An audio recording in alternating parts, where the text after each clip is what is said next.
you are going to incur a lot of disappointment, a lot of failure, a lot of pain, a lot of setbacks, a lot of defeats.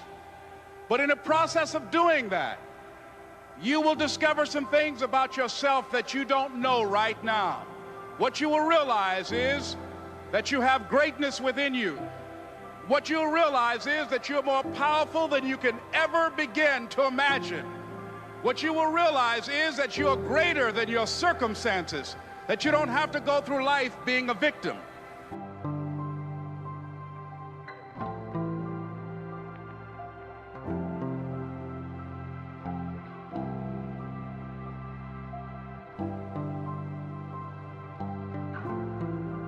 The road to success is through commitment and through the strength to drive through that commitment when it gets hard. And it is going to get hard and you're going to want to quit sometimes, but it'll be colored by who you are and more who you want to be.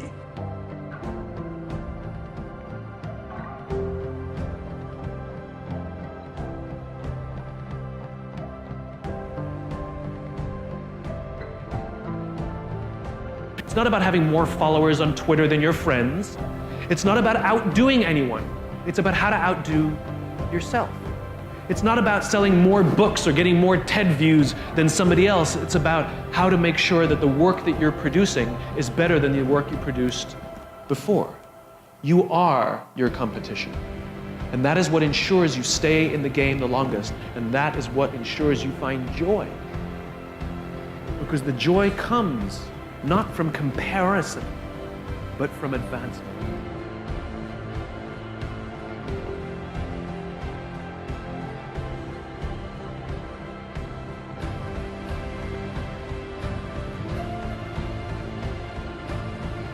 Now, when I decided to leave the gym and go independent, this was already a goal of mine. I've written out all of my goals. Writing goals are very important. It was very important. I wrote my goals out, and I think it was like 10 of them. And then a year later, maybe 2 years later, I went back to that book, and I swear to you, everything I've written out, I hit it without even thinking about it. There's something powerful about writing your goals.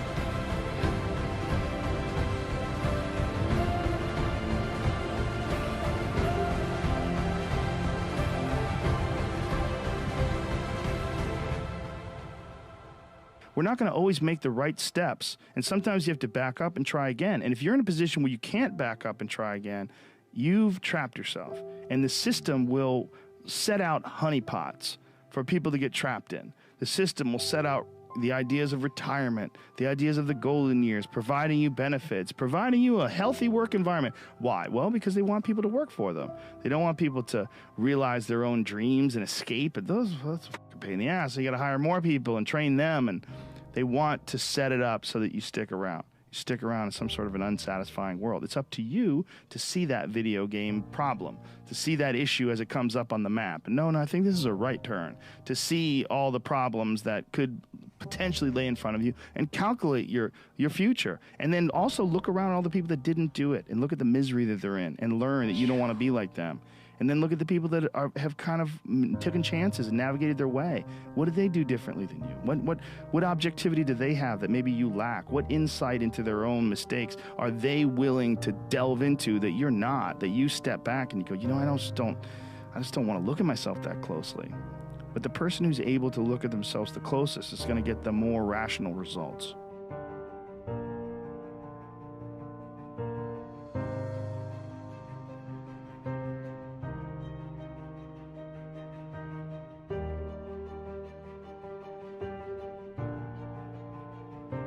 You already know who you are. And that peace that we're after lies somewhere beyond personality. Your need for acceptance can make you invisible in this world. Don't let anything stand in the way of the light that shines through this form. Risk being seen in all of your glory.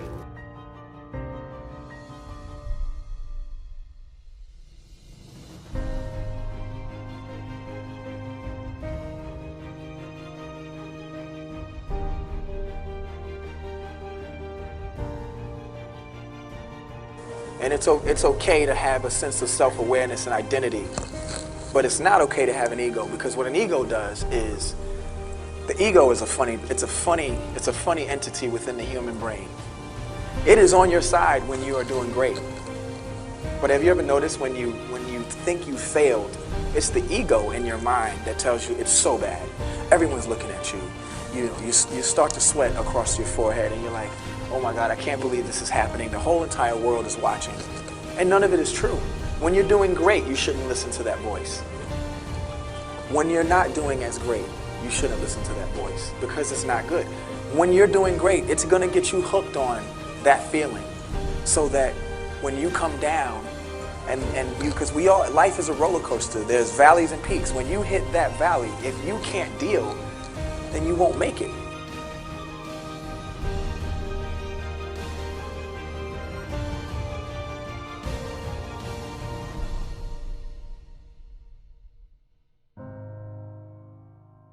I feel guilty at 10 to 5 if I'm not in the office. I know that might sound strange to you, but there's a work ethic that I have to be half dead not to not go to work.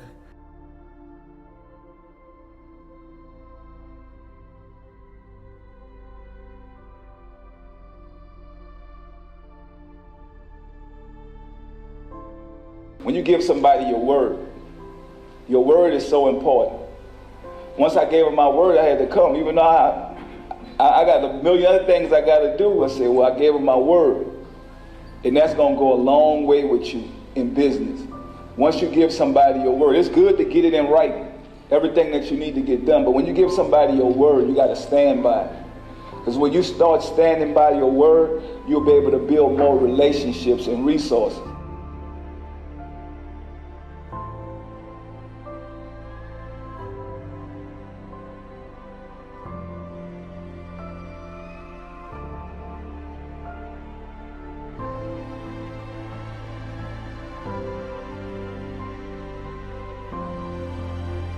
If you're not doing it with passion and love, and you're just doing it for money, the emotional outcome is going to be disastrous.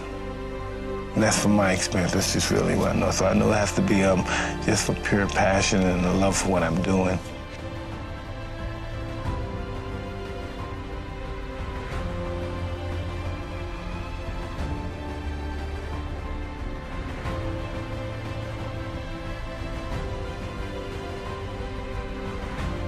The separation of talent and skill is one of the greatest misunderstood concepts for people who are trying to excel, who have dreams, that want to do things. Talent you have naturally. Skill is only developed by hours and hours and hours of beating on your craft. There's no easy way around it. No matter how talented you are, your talent is going to fail you if you're not skilled. You know, if you don't study, if you don't work really hard and dedicate yourself to being better every single day, you'll never be able to communicate with people.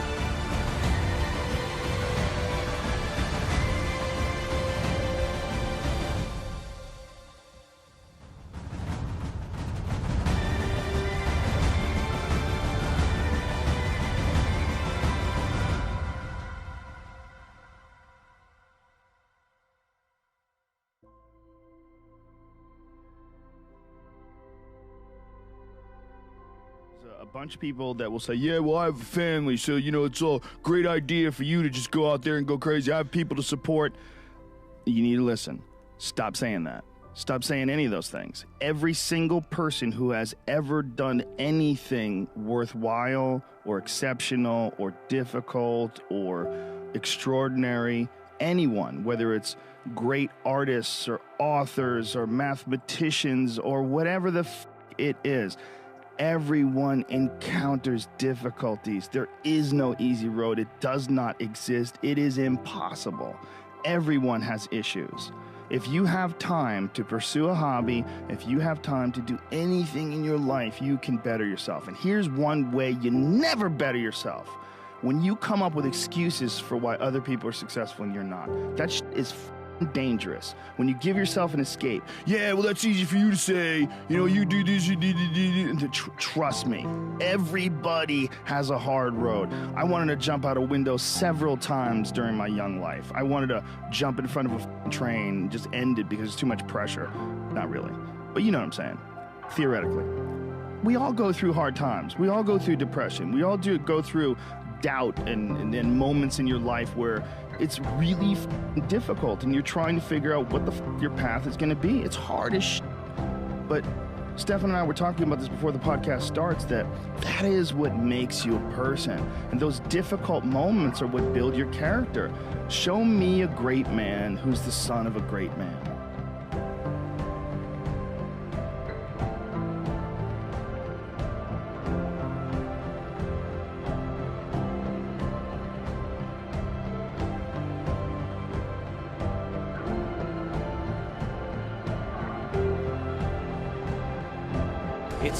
It's very easy to be seduced by doing things efficiently, trying to do a lot of things well. I don't believe that's the most important thing. The most important thing is picking the right things to do in the first place. And that's being effective versus just being efficient. So within a startup, it's success, I don't think, is measured by how many things you can do at once.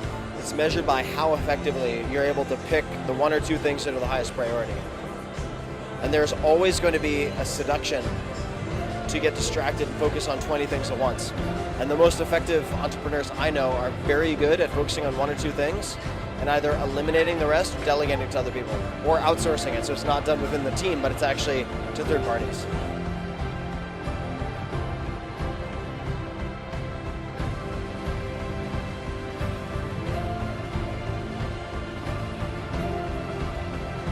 One of the things that I do before I go to bed at night is I make a quick list of the things that I know I have to deal with the next day.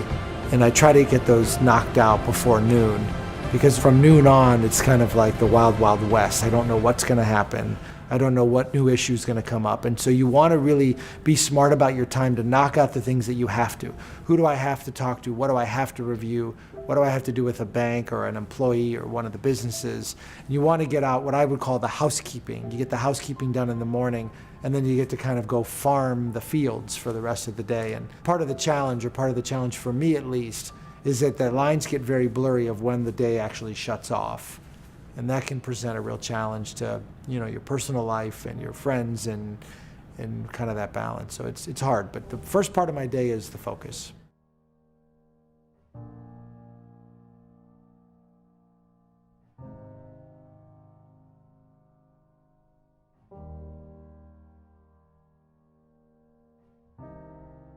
And on this particular day, when we got to the end of the run, there were some free bagels. And they had picnic tables set up, and on one side was a group of volunteers. On the table were boxes of bagels, and on the other side was a long line of runners waiting to get their free bagel. So I said to my friend, let's get a bagel. And he looked at me and said, the line's too long. And I said, free bagel. And he said, I don't want to wait in line. And I was like, free bagel. And he says, nah, it's too long. And that's when I realized that there's two ways to see the world. Some people see the thing that they want, and some people see the thing that prevents them from getting the thing that they want. I could only see the bagels. He could only see the line. And so I walked up to the line. I leaned in between two people, put my hand in the box, and pulled out two bagels. And no one got mad at me, because the rule is you can go after whatever you want. You just cannot deny anyone else to go after whatever they want. Now, I had to sacrifice choice. I didn't get to choose which bagel I got. I got whatever I pulled out, but I didn't have to wait in line. So the point is you don't have to wait in line. You don't have to do it the way everybody else has done it. You can do it your way. You can break the rules. You just can't get in the way of somebody else getting what they want.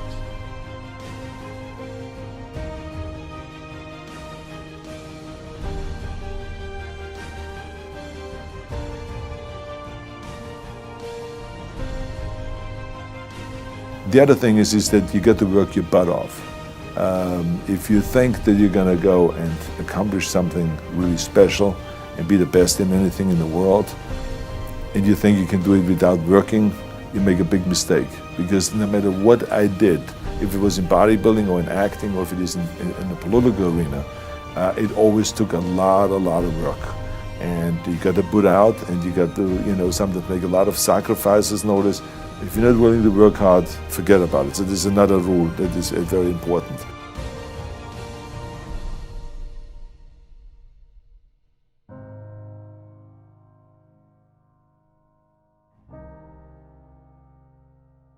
When you wake up in the morning and your life means something to somebody other than you, that you have a purpose. If you don't go do the things that you're going to do, people's lives will suffer.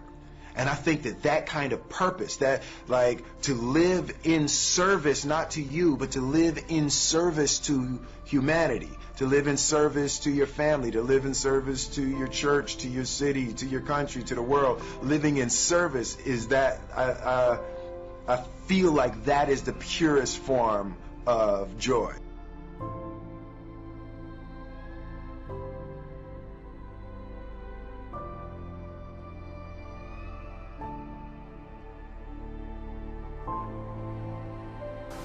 Sometimes your life will be in a slump, just like sports.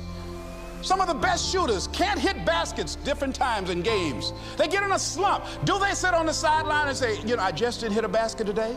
No, they continue to execute. I suggest to you that if you are facing a challenge, don't stop. Stay busy, work your plan. Continue to do those things that you know that work for you after you have evaluated yourself in the situation. Continue to move, stay busy, stay busy, stay busy.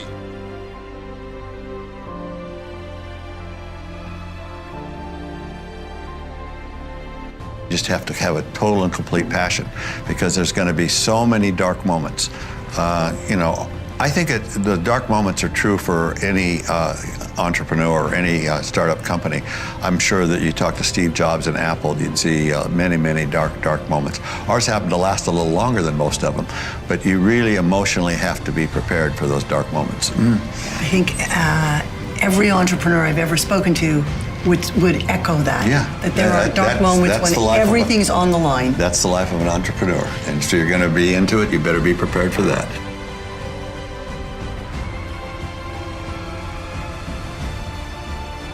You have two choices in life, basically. It's basically to succeed or to fail, you know what I'm saying? And I've been the negative road and I've been the positive road, and I would never give up the positive road. Never. I would never. Even if, you know what I'm saying, if I was the biggest flop in the world.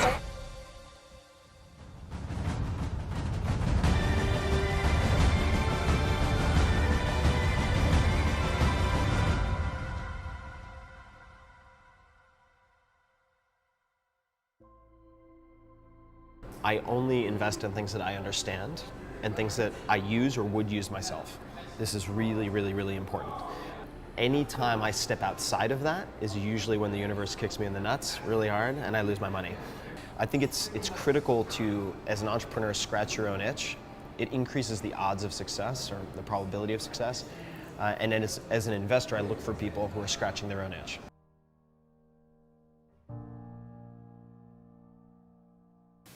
Passion is not an actionable word.